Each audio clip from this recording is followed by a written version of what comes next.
Remember back in the 1960s, the catchphrase, get real? In those days, long, long, long ago, to get real meant to stop bending the truth and tell it like it is.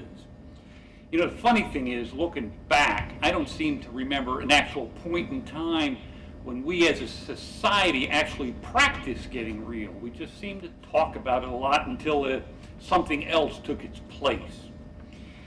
But, you know, if you look up the word real in a dictionary, you'll find there is a real definition of that word.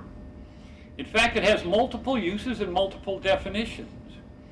And I guess to a degree, all of those definitions still apply to today's society. Example, real adjective, adverb, noun. 1, existing as a fact, not imagined or made up, actually true. Like when politicians campaign against each other by slinging mud in order to avoid issues. 2, genuine, not artificial. Like when television shows like Extreme Makeover try to convince us that this is the normal way people live.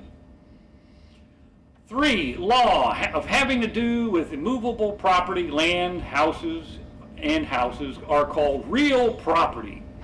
Like when public domain laws are used to acquire a private residence, tear it down in order to build a shopping center or a mall.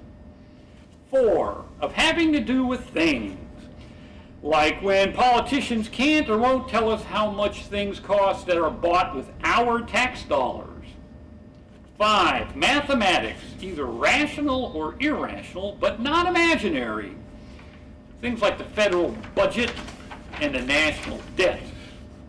6, optics, having to do with or designing a focus by actual convergence of rays. B, having to do with or designing a focus forming such an image. Like when we say, since we saw something in a movie or a television program, it must be real. Let's see, economics, measured by reference of useful goods rather than money. Like when we have to use our credit card to buy groceries because we wasted all our cash on stuff.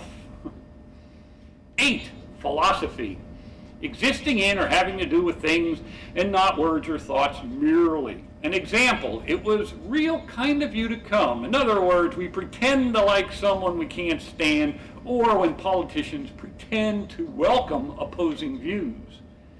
For real as slang. A, in reality real. You mean like when we pass gossip along as facts and punctuate it with the phrase, for real. B, real, actual, possible. Like when we tend to avoid the facts of an issue at all costs in order to avoid giving a real answer. C, genuine, authentic. Like when we watch television and the product that sells for $19.99 can be ours for $9.99 if we act now. So do we have a real dilemma with the word real? If we do, I guess we can find some comfort in the fact that at least there's something that is still defined in a dictionary as being real. The question is, are we really ready to use the real definition of the word real? And that is today's new thought on an old idea.